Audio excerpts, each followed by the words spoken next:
दोस्तों जय हिंद। मैं हूं शम्स तबरेज और आप देख रहे हैं टाइम्स मील। इस वक्त दिल्ली में क्या गजब का नजारा देखने को मिल रहा है। आम आदमी पार्टी जो तकरीबन 11-12 साल से सत्ता में काबिज थी वो खत्म हो चुकी है। बीजेपी लंबे अरसे के बाद 2 दशक के बाद उसकी वापसी हुई है और कांग्रेस वो फिर से धराशायी हो गई, उसे मुंह की खानी पड़ी। पर सबसे ज्यादा अगर खुश अगर कोई नजर आ रहा है तो वो है कांग्रेस।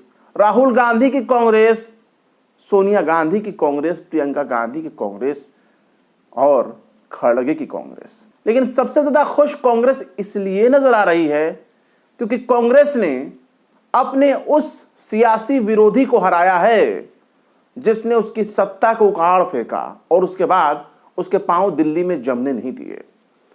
कांग्रेस ने अपनी उस प्रतिद्वंदी को हराया है जिसने उनके कदम कदम पर बेड़ियां डाल दी, उन्हें आगे नहीं बढ़ने दिया। और सबसे बड़ी बात, उन्होंने अब तक जितने भी विकास किए थे दिल्ली में, उन तमाम विकास को दरकिनार कर दिया था और सब पर अपना विकास सामने लाकर रख दिया था और दिखा दिया था कि देखो, दिल्ली में अगर हम नहीं तो आखिर कौन।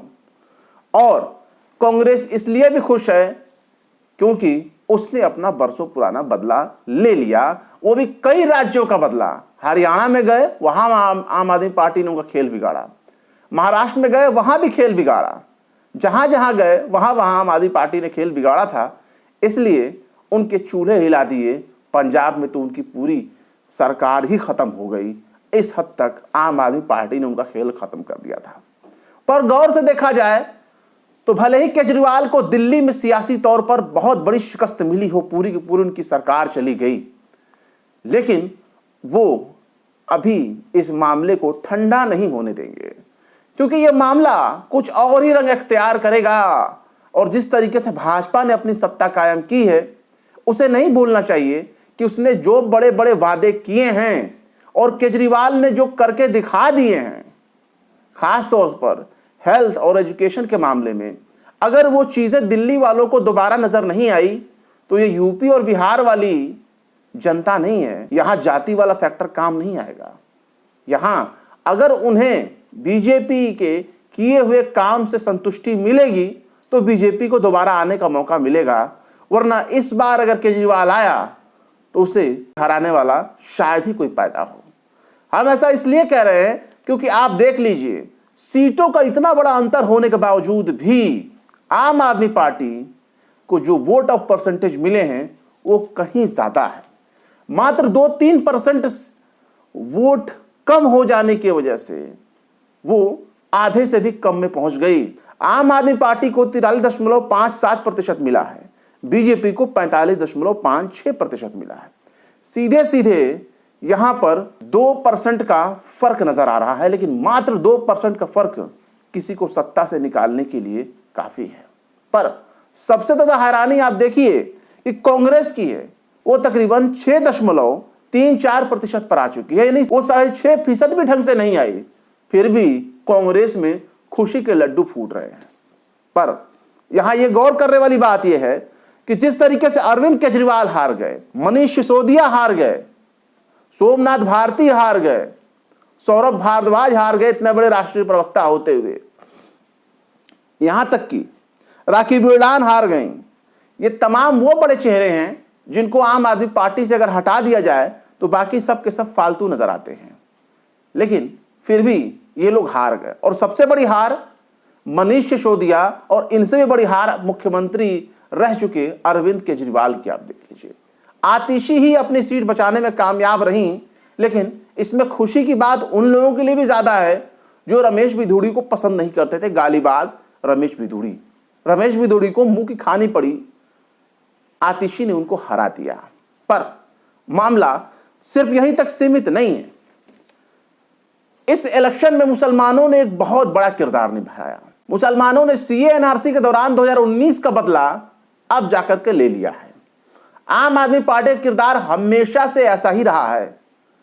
अन्ना आंदोलन से लेकर के 2020 के दंगों में भी आप आम आदमी पार्टी की भूमिका को बहुत ही संदिग्ध पाएंगे।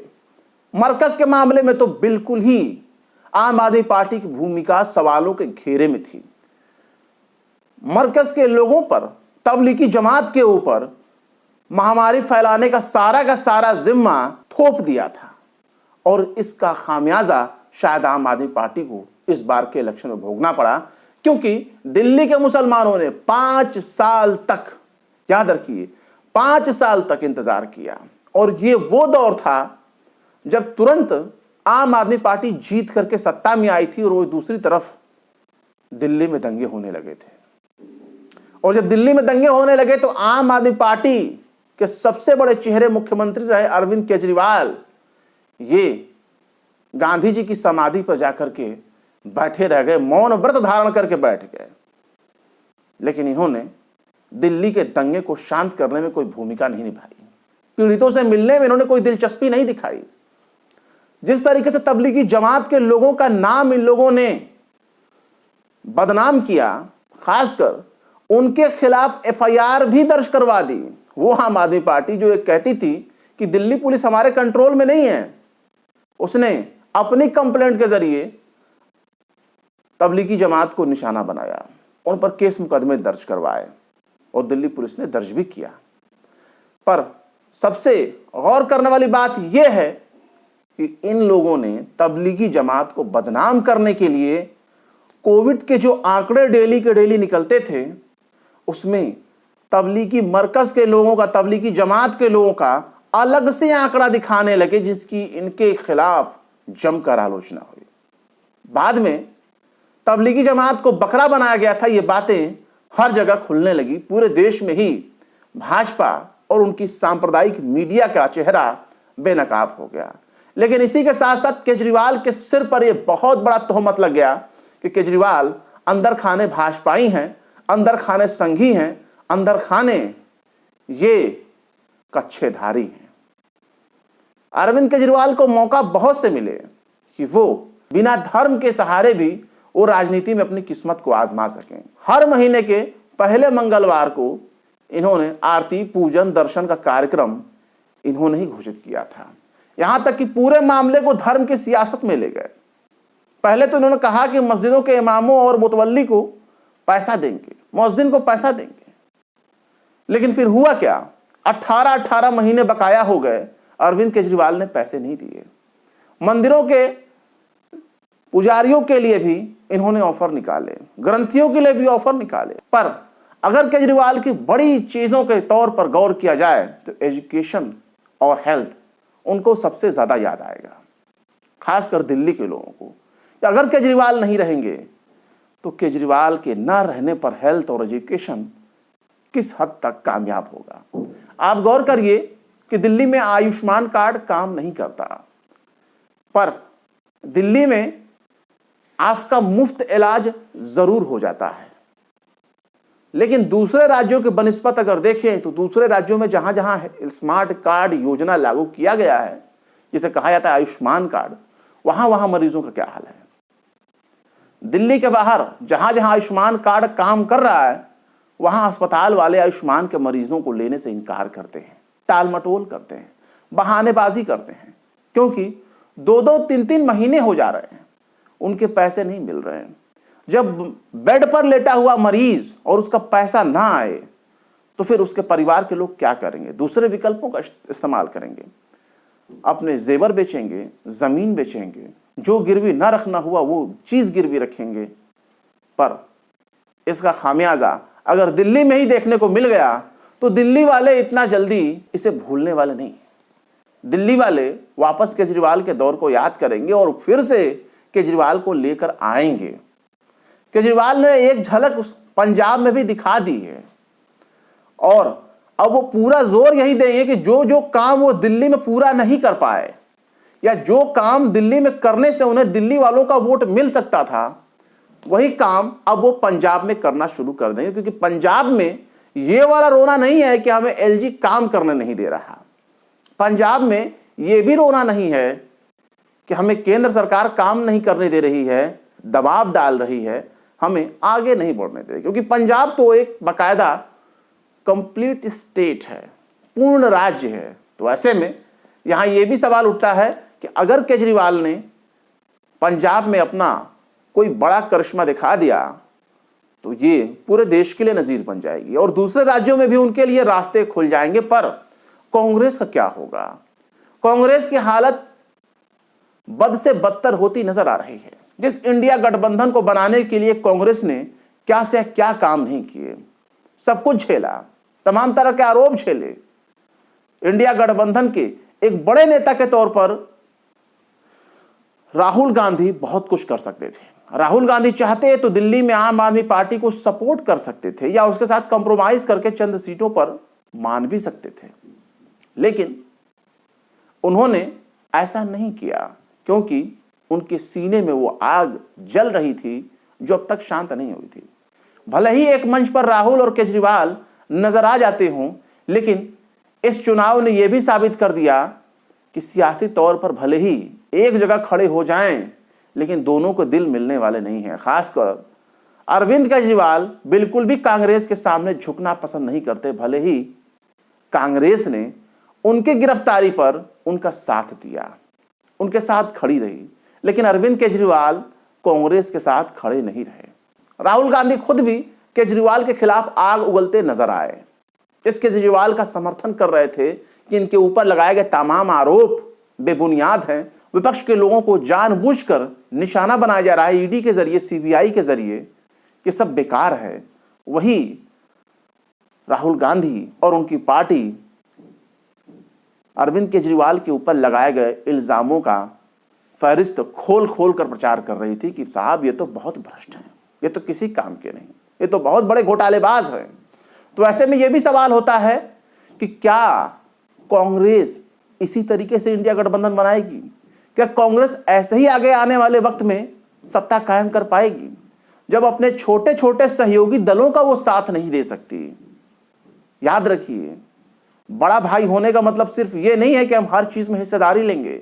बड़ा भाई होने का मतलब ये भी है कि हम छोटे की खुशी के लिए कुछ चीजों को छोड़ भी सकते हैं, अपनी चीजों को उनको थमा भी सकते हैं। जबकि दिल्ली में तो इनका कोई भी राजनीतिक अस्तित्व रह नहीं गया। राहुल गांधी चाहते तो एक बड़ा दिल दिखाते हुए केजरीवाल का समर्थन कर सकते थे इस चुनाव में। इसका उन्हें दूसरे चुनाव में भी बड़ा फायदा हो सकता था, पर उन्होंने ऐसा नहीं किया। अभी तो बिहार बाकी है, दूसरे राज्य बाकी हैं। केजरीवाल अपने दिल्ली में होने वाली हार का बदला लेने के लिए वहां भी जाएंगे। ऐसा नहीं है कि वो ऐसा पहली बार करेंगे, ऐसा कई बार दूसरे राज्यों में वो कांग्रेस के खिलाफ कर चुके हैं। पर याद रखिए कि कांग्रेस एक बड़े भाई की भूमिका में यहां पे नजर आ रही थी। वो चाहती तो इंडिया गठबंधन को समेट सकती थी, सबको इकट्ठा ले सकती थी, पर क्षेत्रीय दल छत्रप उनके लिए एक सिरदर्द बनते जा रहे हैं, क्योंकि उनकी सत्ता को उखाड़ फेंकने में छत्रपों का बहुत बड़ा योगदान नजर आ रहा है। पर बात तो वही आके अटकती है कि आखिर यहां मुसलमानों का और क्या क्या रोल है। मत भूलिए कि इस बार मुसलमान जज्बात में कुछ ज्यादा ही बहक गए। खासकर मुस्तफाबाद और ओखला जैसे सीट पर मुसलमानों का किरदार बहुत बड़े सवालिया निशान में आपको देखने को मिलेगा। मुस्तफाबाद की जो सीट थी वो एक मुस्लिम कैंडिडेट के हाथ में थी, वो इनके हाथ से निकल गया और ओखला की सीट जाते जाते बच गया। जो शख्स जो अमानतुल्ला 1 लाख से ज्यादा के वोट से जीतता था, वो चंद हजार में ही सिमट गए। ऐसा लगा एक वक्त कि बस अब यहां से तो भाजपा ही जीतने वाली है, क्योंकि शिफाउर रहमान के लिए ओवैसी ने एड़ी चोटी का जोर लगा दिया था। मुसलमानों की एक बड़ी भीड़ शिफाउर रहमान के साथ खड़ी थी।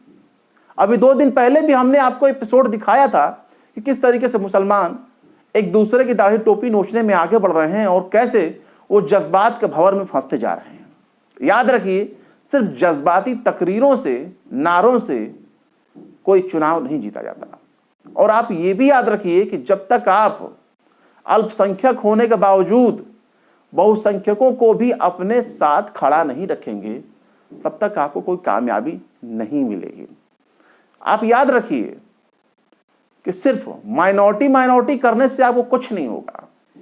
और आप ये भी याद रखिए कि अगर आप अपनी क़यादत चाहते हैं तो जहां जहां पहले से आपकी क़यादत है वहां आपको टांग अड़ाने की जरूरत नहीं थी। वहां आप अपने कैंडिडेट्स को खड़े करके मुसलमानों को आपस में लड़ाकर क्या साबित करना चाहते हैं? वोट का बंटवारा होगा, वोट बटेंगे, और जब सारे वोट बटेंगे तो जीतेंगे वही लोग जिनको सब का सब हराना चाहते हैं और चाहते हैं कि ये ना जीतें। लेकिन उनके मकसद ये भी होता है कि हम जिसको चाहते हैं वो भी ना जीते, सिर्फ हम ही जीतें। तो आप इस स्वार्थ वाली राजनीति से थोड़ा सा आपको हटना पड़ेगा। अगर मुस्लिम कम्युनिटी चाहती है कि उनकी अपनी लीडरशिप भी खड़ी हो, तो किसी न किसी अपनी ही मुस्लिम लीडरशिप को सपोर्ट तो करना पड़ेगा। ऐसा नहीं हो सकता कि दूसरी पार्टी के नेता मुस्लिम लीडर नहीं हैं। ऐसा भी नहीं हो सकता कि सिर्फ हम ही अगर होंगे, हमारी पार्टी अगर खड़ी रहेगी तो ही मुस्लिम क़यादत बाकी रहेगी।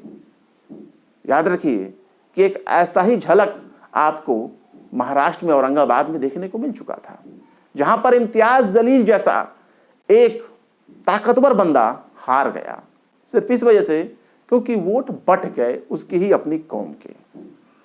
ओखला थोड़ी बहुत मुसलमानों की इज्जत बचाने में कामयाब रहा, वरना देखा जाए तो मुसलमान भले ही अरविंद केजरीवाल को हराकर अपना सीना थपथपा सकते हैं, लेकिन जहां जहां उनकी क़यादत थी वहां वहां उन्होंने अपना ही बेड़ा गर्क किया है। फिलहाल केजरीवाल के सामने फिर से एक बड़ी चुनौती होगी दिल्ली, क्योंकि दिल्ली में इस बार वो खुद नहीं होंगे, मनीष सिसोदिया नहीं होंगे, राखी बिरलान नहीं होंगी, ये सारे लोग हार चुके हैं। ऐसे में आतिशी का एक बहुत बड़ा योगदान दिल्ली में हो सकता है। पर यहां एक बात और भी है जो मैंने आपसे शुरू में कहा था, केजरीवाल अगर चाहें तो वही पिक्चर पंजाब में दिखा सकते हैं जो पिक्चर वो दिल्ली में रिलीज कर रहे थे, बशर्ते उन्हें धर्म की राजनीति छोड़नी पड़ेगी। आरएसएस को लेकर अपनी विचारधारा को स्पष्ट करना पड़ेगा, क्योंकि केजरीवाल के जीतने में एक बहुत बड़ा योगदान आरएसएस और बीजेपी का भी रहा है। बहुत से इलाकों में हमने ये देखा है कि कांग्रेस का उम्मीदवार बीजेपी को तो वोट दे सकता है, आम आदमी को वोट नहीं दे सकता। बहुत से इलाकों में यह भी पता चलता है कि जो बीजेपी का कार्यकर्ता है वही कार्यकर्ता आम आदमी पार्टी का भी है, यानी एक शख्स दो भूमिका में नजर आता है। इसलिए आम आदमी पार्टी को फिर से अपनी एक ऐसी राजनीति बनानी पड़ेगी जिसमें धर्म इंक्लूड ना हो, क्योंकि केजरीवाल ने बार बार अपने आप को हनुमान भक्त साबित करने के लिए बहुत सी हदें पार की है, और ये वही काम करना शुरू किया है जो काम बीजेपी करती है, धर्म की राजनीति। अयोध्या दर्शन कराने निकल जाना और बार बार धर्म का सहारा लेना। खासकर हरियाणा ने पानी में जहर मिला दिया, यमुना में जहर मिला दिया, इस तरह की फालतू वाहियात बातें करके इन्होंने अपना बेड़ा गर्क किया। पर धर्म की राजनीति अगर केजरीवाल दोबारा करेंगे तो इनके लिए भारी पड़ सकता है। बेहतर तो यही है कि दोबारा पंजाब को चमकाने की कोशिश करें जैसा ये दिल्ली में करने की कोशिश कर रहे थे, यानी पिक्चर अभी बाकी है। कैसा लगा अपनी राय कमेंट बॉक्स में जरूर बताएं। क्या सोचते हैं आप दिल्ली में अरविंद केजरीवाल के हार जाने में, आम आदमी पार्टी के हार जाने में, और खासकर कांग्रेस और ओवैसी की भूमिका के बारे में? अपनी राय कमेंट बॉक्स में जरूर बताएं। फिर मिलते हैं किसी और वीडियो में एक नई खबर के साथ। शम्स तबरेज को दीजिए इजाजत। जय हिंद। अगर अभी तक आपने हमारे चैनल टाइम्स मेल को सब्सक्राइब नहीं किया है तो जल्दी से सब्सक्राइब कर दें और बेल आइकन भी प्रेस कर दें।